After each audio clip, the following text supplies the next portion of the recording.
This is the Greg Bedard Patriots Podcast with Nick Caddles. Before I get into anything, even the sponsorships, I apologize. If you're watching this on YouTube, obviously not the greatest background. I'm at a hotel in Virginia Beach, so there's that. And I apologize for how I sound because apparently one of my friends has a son-in-law that had the flu. None of us knew about it. So now all of us who hung out on Saturday are feeling like crap. So my apologies up front. Before we get into it, though, this episode is brought to you by Prize Picks, largest daily fantasy sports platform in North America. Download the Prize Picks app today. Use code CLNS. Get $50 instantly when you play $5. Also, take the guesswork out of buying tickets with Game Time. Download the Game Time app. Create an account. Use code CLNS for $20 off your first purchase. Download Game Time today. All right, Greg, let's jump into it with linebacker talk. The Patriots have matched the contract offer from the Raiders to Christian Ellis. Jeremy Fowler, just about 40 minutes ago, tweets out that this deal is 2 years, $13.5 million. Now, of course, when we get contracts, we get some funny money. We get the up to language. What are your thoughts about the $13.5 million figure that Fowler is reporting, first and foremost? So, I assume that's probably max value. So, we're talking probably in the realm of, 5.5 base plus, whatever, so he can get to it. I think it's interesting, certainly, that you look at the Patriots just keep adding people to the linebacker room, and they haven't really subtracted anybody yet, namely Juwan Bentley and Jelani Tavai. I think we've certainly talked about this before, that in my mind, it's just a matter of time that those guys go, starting with Tavai. I don't see him as a match for this scheme, Mike Vrabel's scheme at off-the-ball linebacker. I think he can certainly do some things on the edge, but it's also getting crowded there with, Keon White and Chason and Harold Landry and Anthony Jennings, let alone, what they might do in the draft. I will say this about Christian Ellis. I was mildly surprised that, you figured the timing of it was the Raiders signed Ellis they had him on a visit. They signed him to an offer sheet. The Patriots signed Jack Gibbons from the Titans, who's been in this scheme before, almost around the same time. So you figured, all right, one out, one in. But talking to people around the Patriots, they really, really like Christian Ellis. I think most of his salary is probably as a core special teamer. I think that they think he's unbelievable at special teams. Could be sort of like their one of their new leaders there. Certainly has played a lot there. They do really like him at linebacker. They like his traits. They like his upside. He's got some speed. He brings coverage ability. So he could definitely, and they think there's a high ceiling there as far as linebacker. So, certainly an interesting move. The Patriots have the money. I'll be interested to see what the final details are, because the difference, I think this is right. So the Patriots, because Ellis was an undrafted free agent, when it came to being a restricted free agent, they really had two choices: either right of first refusal, no draft pick compensation, and that was I want to say that level was $3.5 to $4 million, or go up to a second round tender, which was over $5 million. And if the Patriots are really paying $6 or somewhere in the realm of $6, they just should have tagged him at the second round level, and that was a little bit of an error, not a huge error. We're talking $1 million, whatever. But he's a guy that they really like, and they want him as part of the unit going forward. All right, so would you say that Jelani Tavai is most likely the first dude out? I think so, yes. Is Juwan Bentley most likely the second dude out? Probably. I mean, I know, he's cut some weight this offseason, so maybe they want to see how that goes. But again, I don't think there's any rush. They start, off-season practices or, sort of OTAs. The first week is just like conditioning, but April 7th, maybe they want to get a look at these guys. They also want to see how the draft goes. And then, so I don't know what the timing exactly will be. Let's jump to something else. Tony Pauline from Sports Kita, he wrote about Boston College's pro day yesterday. Of course, one of the names mentioned an awful lot with the Patriots is Ozzie Trapillo, the right tackle. And in Pauline's article, it said that Trapillo's arm length yesterday was measured at 30 inches. I bring this up because at the combine, Trapillo's arms were measured at 33 inches. And this has been something you and I have talked about, Greg, since the combine, that it seems like the arm measurements, for whatever reason, on that Sunday at the combine, measured short compared to other measurements taken at the Senior Bowl, other places. And we go back to what you mentioned before the combine. It was the week of the combine that Will Campbell's arm length was 32 7/8. That's the number that you got. It was the number that other reporters got. This combine issue, the pro day, I believe, for Will Campbell is going to be tomorrow at LSU. Are we talking about an arm measurement again coming up this week that could make the difference between Campbell getting drafted at 4 or the Patriots saying thanks but no thanks? I'm not really sure. I mean, that is true. Like, there's a bunch of like measurements that like people were puzzled by at the combine, almost everybody. And you're sort of going in and out, but just so to recap, Trapillo from BC was 33 and a half inches.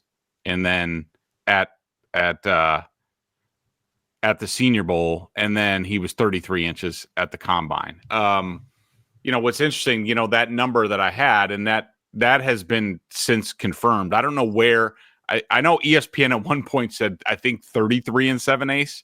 I think somebody had a typo or heard it wrong. It was done by the same outfit that does the scouting combine, and NFS, National Football Scouting, at the year before at LSU spring. And so that's an official measurement. I mean, at that time, he was 32 7/8. I mean, I still I don't really adhere to, I know you'll hear from people like, Phil Perry loves to say I forget the phrase that he uses, but he says like the benchmark, NFL benchmark. I've never really even heard that. I mean, somewhere around 33 inches is okay. Anything under, you're a little bit worried about. But I think the bigger thing with Will Campbell, and this really shows up, and we've talked about this, his wingspan. And it's not, and that's a huge drop off from the norm in the NFL, because his shoulders are so, it's not just one arm, it's both arms, because his shoulders are so narrow, and you see it shows up on film on sort of inside pressure. I think when it comes to the Patriots, I think that if they end up drafting Will Campbell at 4, and we're going to get into the different scenarios at 4 in a little bit, I think they would do it with the thought of, we're going to try him at tackle and maybe even put him there for the first year, a la Brandon Coleman with the Washington Commanders. But at the base, we're talking about an all-pro guard. And I do think that he reminds me a lot of Joe Thuney.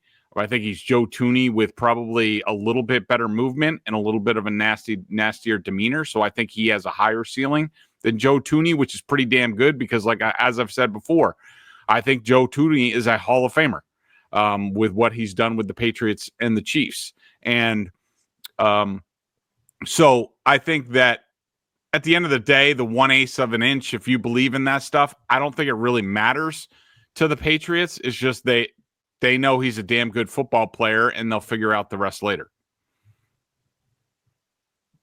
Let's talk about another football player, Travis Hunter. Chris Sims loves Travis Hunter, loves him at wide receiver. Greg, how do you feel about him? Yeah. I don't know if I said it on here. I certainly said it on Felger and Maz. I mean, and I haven't done a deep dive on Travis Hunter, but from what I've seen, I love Travis Hunter at wide receiver. And I used the phrase on Felger and Maz. I said, I think he could be a star at receiver. And Chris Sims pretty much said the same thing. And, you know, I like Sims, like all of us.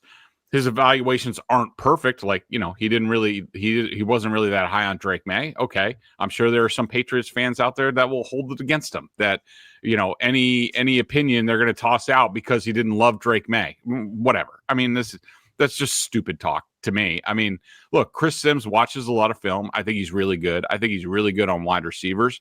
Like, for instance, both he and I last year were really high on Brian Thomas Jr. I loved Brian Thomas Jr. He loved him. I think he had Sims had some controversy that he had.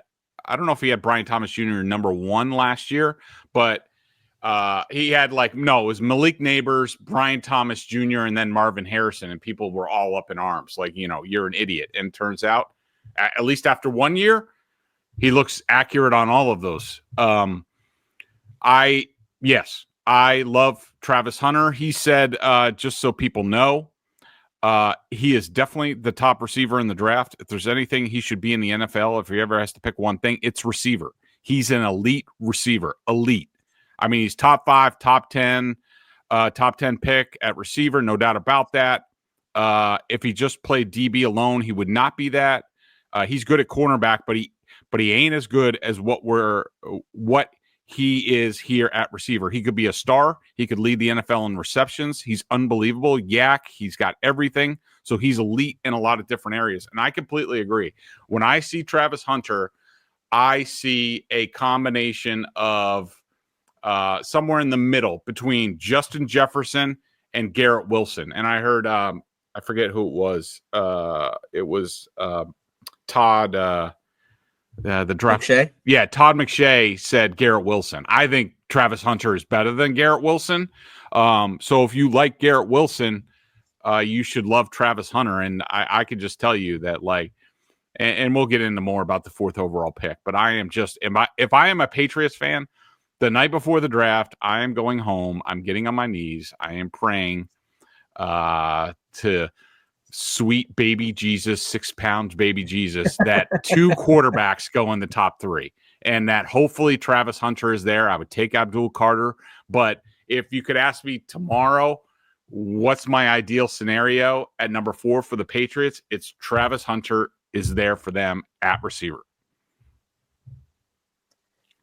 Interestingly enough, as we record this on Tuesday afternoon, Adam Schefter's on the Pat McAfee show and just linked Shedeur Sanders to the Giants at number 3. So that seems to be picking up a little bit of steam. And now you look at the Browns, and would the Browns draft Abdul Carter to pair him with Myles Garrett, or would they draft Travis Hunter? I don't know. They also need a quarterback. So it's getting interesting. I agree with you. Travis Hunter, pray for the guy to fall to you. He's got exceptional hands, and he's also just the character is through the chart, is through the roof. And, his ability to be a great teammate and sacrifice. He just seems like the ultimate Mike Vrabel kind of guy to go along with his talent on the field. Another guy that was mentioned, Greg, at wide receivers, Tet McMillan. Your buddy, Bob McGinn, who taught you a lot of what you know, how to break game film down and all of that, is doing his annual draft write-ups. He's starting that work now. What did he and the scouts have to say about Tet? A little bit of a divergent opinion on him. One guy said he's like a Mike Evans type guy, Drake London kind of guy, big dude that can catch, pretty good athlete for being so big. Depending what you do with Travis Hunter, this guy is by far the best wide receiver. I think you'll hear as we get closer to the draft, most people would be like, well, it's Travis Hunter. If you view him as a receiver, it's Travis Hunter and then everybody else. Another guy does not like Tet McMillan, especially like off the field.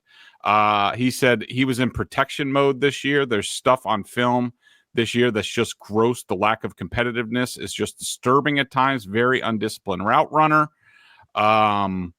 He said it's just which guy you're going to get. He's a really immature kid. He's a poster child for this NIL shit. They kiss his ass to get him to stay, and then they do what they want. I haven't watched McMillan. I know what people think of him. I wouldn't mind a Mike Evans type, but if we're talking,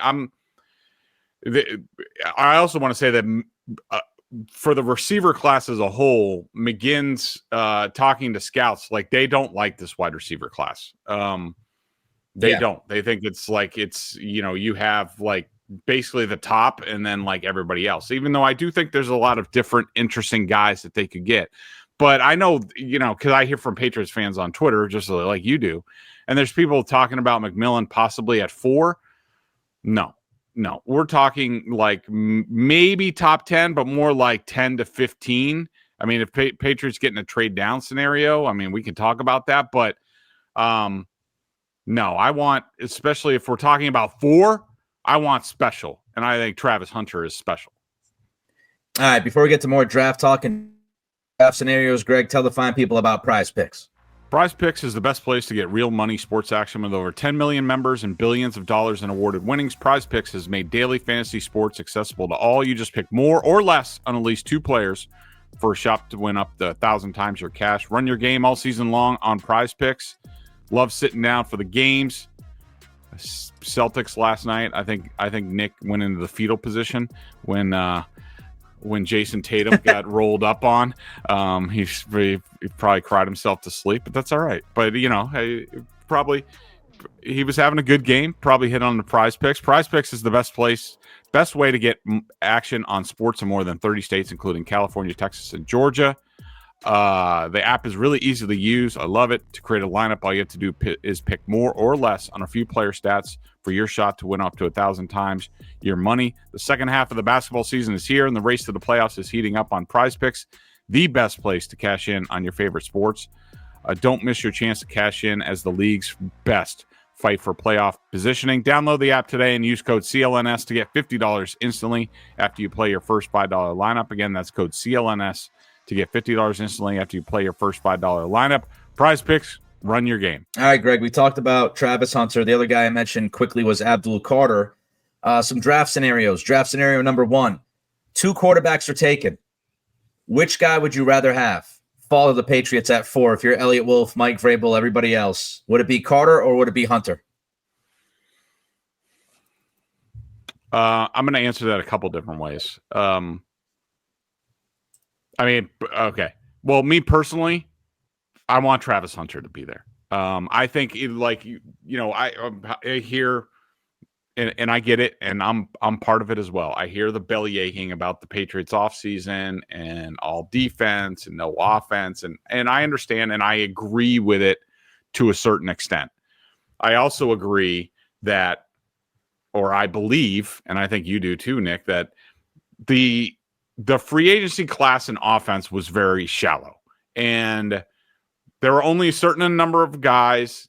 They weren't going to go crazy because a lot of these guys they didn't know. Now, on defense, the guys that they went crazy for, basically went over. They knew all the guys. I mean, outside of Milton Williams, but Milton Williams is Milton Williams, and he was a special case, probably the only guy in free agency that you were talking about, a guy who hasn't even hit his prime yet, and at a key position in Mike Vrabel's defense, and you can see exactly what he would be as the Jeffrey Simmons type.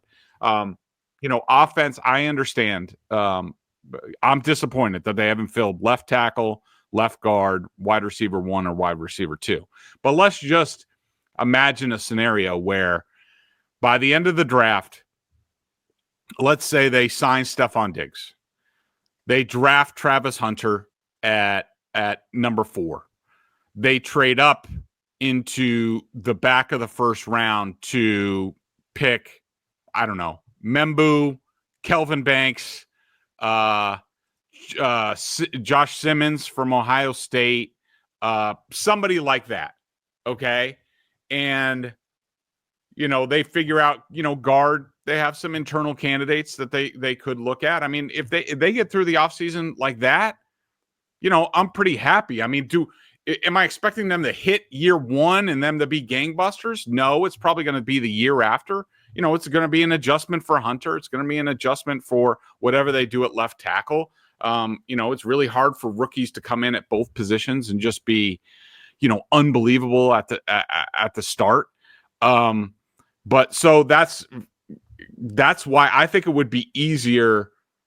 They would get more bang for their buck if they can go Travis Hunter at 4 and then trade back up into the first round to get a tackle, which they absolutely have to do. We talked about it last year about them not doing that. We lamented it at the time. They cannot go 2 or 3 drafts in a row of not pulling the trigger and sitting there and ended up taking, whoever you take, like Caden Wallace, and projecting him to be a left tackle. That can't happen.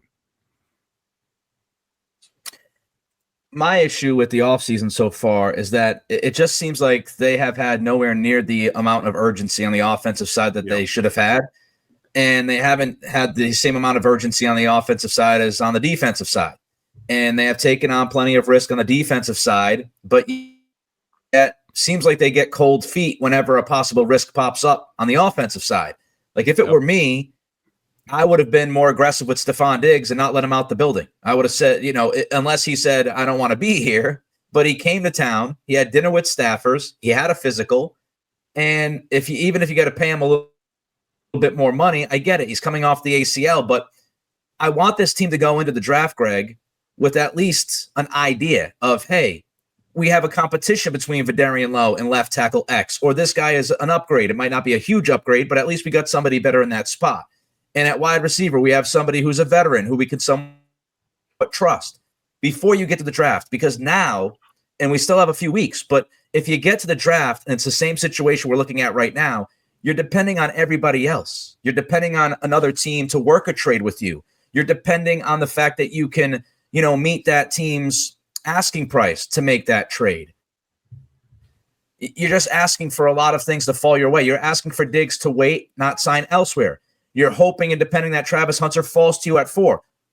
All of these things, all of these dominoes have to fall your way because you have failed up to this point to address those 2 critical spots. So that's my biggest issue. It doesn't mean that the season's over. Doesn't mean they can't do it. It's just right now I'm frustrated. All right, here's another scenario. Cam Ward, Abdul Carter, Travis Hunter, go 1, 2, 3. What are you doing if you're the Patriots? I'm going, ugh. I'm making that noise. I'm kicking some things. And I am hoping my phone rings for a trade down. I don't care how far it is. I don't care what I get. I'm hoping for a trade down. I'm hoping somebody wants to come up for Shedeur Sanders in that case. Maybe the Raiders, who are at 6, I think. Maybe they want to come up and get him. That's what I'm hoping for. But if it's crickets, and I'm not driving a hard bargain, by the way. I'm not sticking and picking, quibbling over the draft pick. Even if it's like I would like a 2nd round pick. Even if it's a 3rd round pick, I'm taking it because then I can maneuver the draft board to get probably a wide receiver at the end of the first round. But if there's no trade there and I'm stuck at 4, I'm probably going Will Campbell. And for this reason, and I sort of said it before, he certainly has a chance to play and be an improvement over what you have this year. At the very worst, I think you have a possible all-pro guard at left guard, which they need. And, maybe you're double dipping on another left tackle, like later on in the draft or something like that to protect yourself. Or, one of the 1-year left tackles from this year in free agency, maybe they prove themselves, and like a Cam Robinson or something like that, that then you go back into it next year or you go back into the draft. But, I think that considering how defensive the free agency period was, I think they have to do something to help the defense, help the offense, help Drake May. And to me, I think the best person there, and I would think about Tyler Warren, I guess I would think about Membu. I haven't studied him yet. I'm not really going with the running back, Genty. I just can't, not at 4. But I'm going to go Will Campbell because I know that's going to help Drake May feel protected one way or the other, and that's important to me. One more question on the draft scenario. If Abdul Carter is there at 4, are you even entertaining trade offers in case there's like a big time trade offer with Carter there falling to number 4? That's a great question. Would I consider trade down scenarios if Abdul Carter is there? Yes, absolutely. And, I'm hoping that, it's a decent return and hopefully it's not too far. But, if it's a far drop, as long as they're compensating me, I'm okay with it. Then what do you think? What would you do, Nick? I'd stick and pick Abdul Carter because I think he's, one of the 2 blue chip guys in this draft. And even though you have Harold Landry, he's a question, especially beyond this upcoming year. Anthony Jennings hasn't shown that kind of pass rush pop. And I think Abdul Carter with Milton Williams, Christian Barmore, Keon White, now you're talking about a pretty devastating, young, active defensive front. So I would stick and pick. Now, if somebody called and offered me like the world, I would think about it. Yeah. But I would probably stick and pick with Abdul Carter. All right, before we get to the BSJ member mailbag, Greg, tell the fine people about Game Time. It's basketball season. You got the tournament going on. You got the playoffs coming up. And to really enjoy it, you got to be there. I love the NCAA tournament, being there. I don't know if they do it the same way, but I used to love going. I remember being at like Hartford regionals, Providence regionals, where it's just all day. You're there from noon to 7 p.m. You can't beat it. The band, the pageantry, all that stuff. You got to be there in person to really appreciate sports. And to get there, go to our friends at Game Time. They have Game Time picks, which curate. It makes it easier to save money on sports, concerts, comedy, theater, etc. They have all-in pricing. Toggling this feature shows the total up front with no surprise fees at checkout. You got the seat views where you can get a panoramic view from the seat before you buy. That's a must for me. They also have the lowest price guarantee, or Game Time will credit you 110% of the difference. You also have NCAA hockey coming up. If you're in New England, Manchester Regional, Manchester, New Hampshire, great little spot downtown, great little arena. I enjoy it. I might try to get up there myself. Take the guest load out of buying tickets with Game Time picks. Download the Game Time app, create an account, use code CLNS for $20 off your first purchase. Terms apply. Again, create an account and redeem code CLNS for $20 off. Download Game Time today. What time is it? Game Time. Check out Greg and Giardi tag teaming the Patriots coverage as we get ready for the draft. $50 for the year at BSJ, and download the Prize Picks app today. Use that code CLNS. Get $50 instantly when you play $5. All right, BSJ member mailbag. Got a few questions. This is from Bill D 1530. The 2025 draft strength is edge, running back, tight end. Do you foresee the Patriots taking at least one of each of those positions in this draft, Greg? Quite possibly. I think definitely running back and tight end. I think running back, I would really love like some sort of future or present pass back, which they don't really have. I mean, they have Stevenson and Gibson, and I really like those guys. I think they'll be a good tandem, and I think especially for Stevenson getting back in the McDaniels offense, I think is going to be a real asset for him. And I look for him to be more improved. I mean, I would love a guy like RJ Harvey from UCF. I loved him at the Senior Bowl. So yes, tight end. Yes. Hunter Henry and Austin Hooper are not getting any younger. I would love to get the future starter at tight end someplace. Edge, I don't know. And you sort of laid it out before. I mean, even if they went like an Abdul Carter, they have plenty of depth right now at edge. Do I think they have to get a guy here for the future, whether it's Jennings or to back up Landry or whatever going forward? I mean, they could use it, but I don't think it's a must. I think running back, tight ends are more of a must for me than edge. Yeah, don't forget Chase on didn't bring him up. He's also in the mix. All right, here's one from Merrimack Greg. I'm wondering about how bad the coaching really was last year, and if a guy like Layden Robinson and perhaps others might flourish under a now competent staff. And is there any more to uncover about the absolute train wreck of Mayo et al. That might be interesting? Greg, this is something you and I brought up, and I think some people get pissed at us. But the idea that Jalen Polk, and especially Polk, who seemed like a safe pick, was impacted by the coaching at the wide receiver spot. Yep. How much does that play a role, do you think? Could it play a role in that train wreck of Mayo that Merrimack Greg asks you about? Yeah, everybody loves they love to be rubberneckers, and I get it, and I get it, Greg. I know I'm on to the new staff. I don't really care about what happened last year. I don't need to bring up Robin Glazer, and I don't need to do this. I just I don't know what the point is. We knew it was a train wreck. We saw it on the field. Let's move on to a real coaching staff and going forward. Now, I will say about the coaching, and I think I've said this, but what people need to keep in mind, I don't know if I wouldn't say the whole coaching staff is completely tossing out like last year in terms of, what went on and the lack of player development and all that.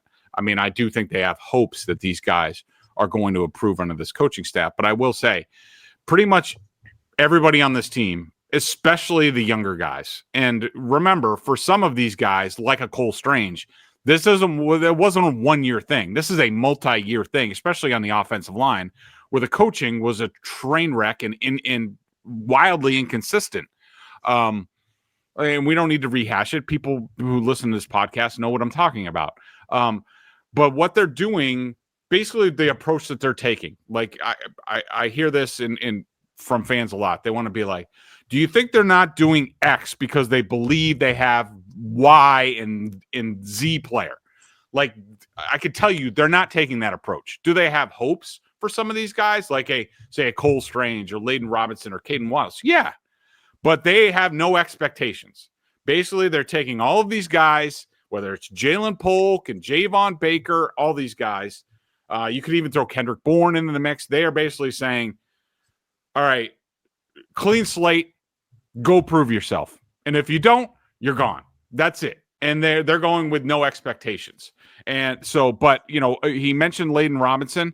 I like Layden Robinson a lot. I liked him last year. Now, especially in training camp, the preseason, what you have to remember about Layden is he wasn't even supposed to play last year. They knew he was a developmental pick where get some good coaching, and a year later, maybe he's ready to do something. Maybe at the end of the year, he gets in, shows something. But he got rushed in because of injuries and other things way earlier than they thought.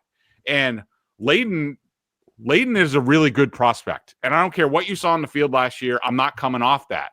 And now the hope is not only do they have new, better, more experienced coaches, they have 3 of them on the offensive line.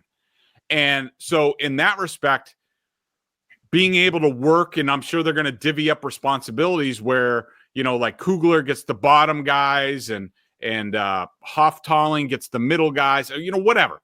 But they're developing. I've never seen a coaching staff with 3 offensive line coaches. I've seen a lot of times where it's 1, usually 2, but 3. And that tells me they are putting a premium on development. And that gives me hope for all of these guys, but I'm not banking on any of them. And you have Josh McDaniels, who arguably will be much better at scheming around certain offensive line issues. He can't be the end-all, be-all, and save everything, but he can certainly help where, of course, you and I talked about it during last season.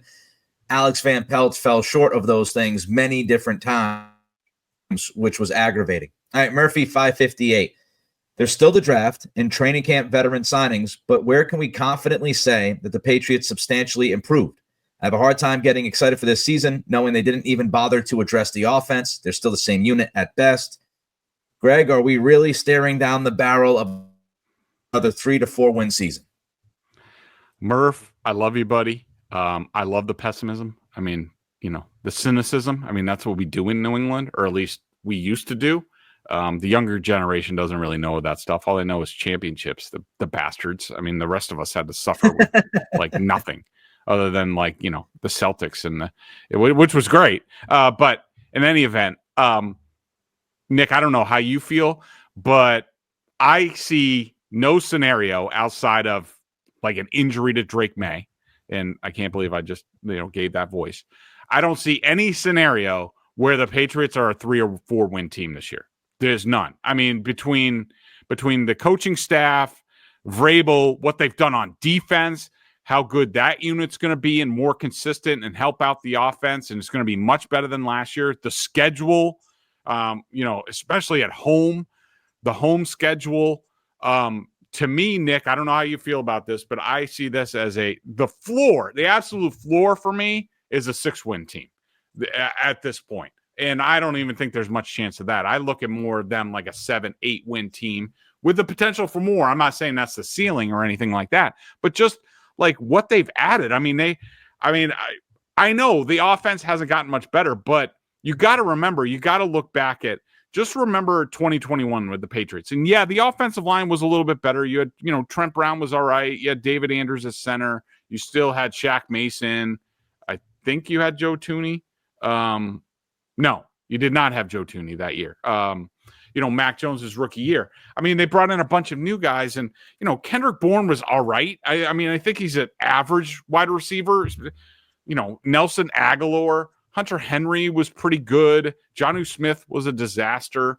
And Josh McDaniels was able to take those quote unquote weapons and have the 6th scoring defense, 15th in yards with a rookie quarterback.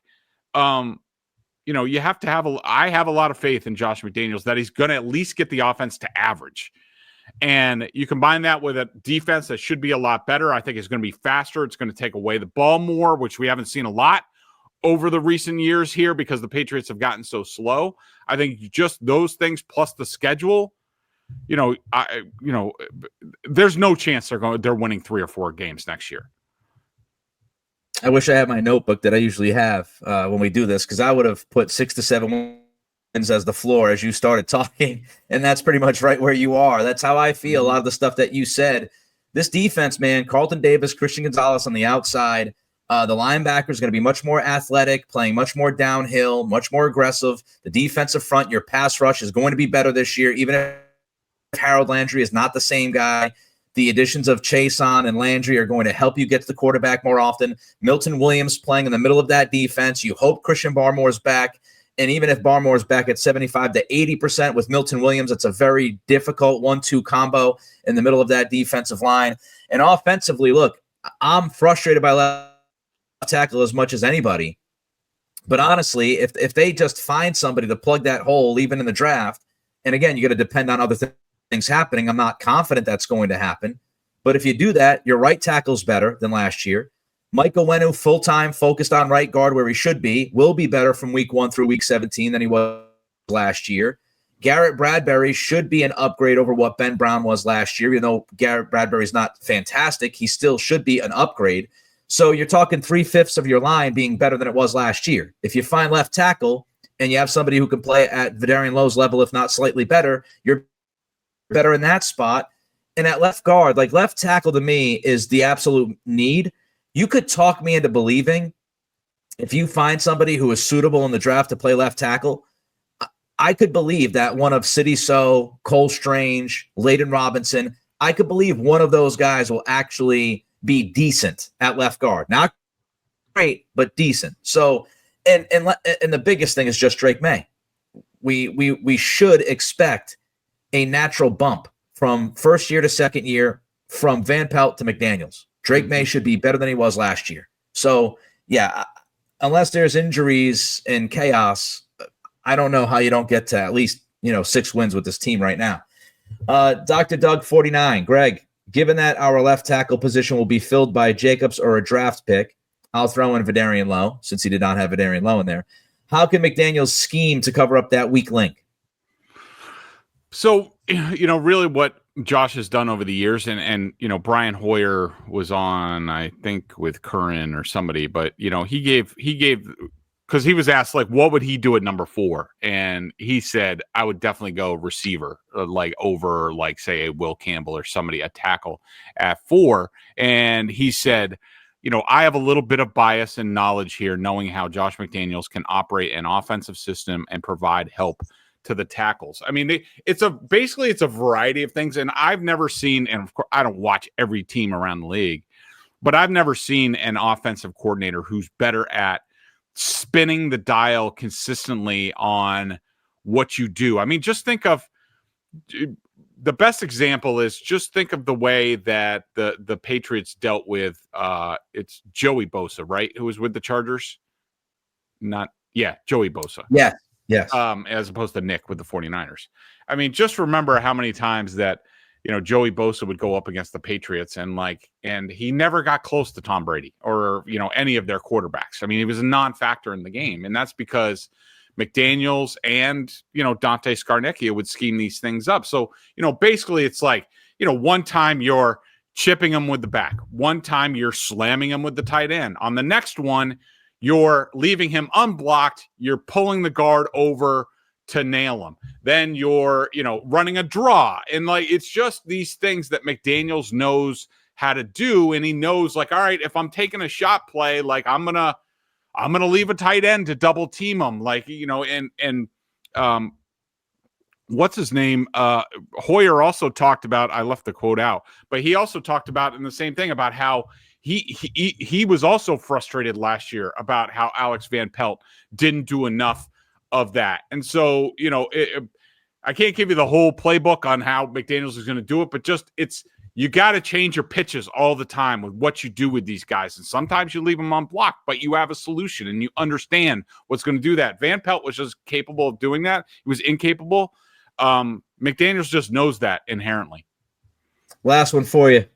This is from J Boss. Are the Patriots stunting May's development by being so picky / selective about not upgrading at wide receiver and offensive line? Again, we'll see where they end up out of the draft. We laid out the scenario, Travis Hunter at 4, they trade up and get a tackle at in the bottom of the first round. That would be my ideal scenario. But, I'm not really worried about that. I'm worried about the protection issue, but I do think, Josh McDaniels and 3 offensive line coaches, I think they will get it. I think that it will improve. And also McDaniels will work with Drake May about not getting too deep in the pocket and drifting and, getting the ball out on time where, sometimes he holds the ball a little bit long. They will work on, but people have to still remember that, even though we saw flashes of brilliance from Drake May, and I think he's going to be great. I think he's going to be a top 10 QB in this league, in very short order, maybe this season. But you still got to remember that how raw Drake May was coming into the league, how young he was, how inexperienced he was compared to say a Jaden Daniels or a Caleb Williams or Penix and all these guys, the guy in Denver as well, and he's going into a new system with, a new way of doing things. And this is still, it's not ideal. You would have liked to first year boom and then continuity. It's just where they are. But to me, this is still sort of primarily a foundation laying season for Drake May, at least the first half of the season. And, I think that I'm not really worried about, getting him, this and that this year as opposed to the year after. So I'm not totally upset about it, but you would like to see them by the time we get out of the draft. You would like to say, okay, well, they did some things, and that's my expectations. I will be upset if they don't have those things after the draft. So they best get those things during the draft. He's Greg. I'm Nick. We'll talk to you later. Appreciate every single one of you. Bye-bye.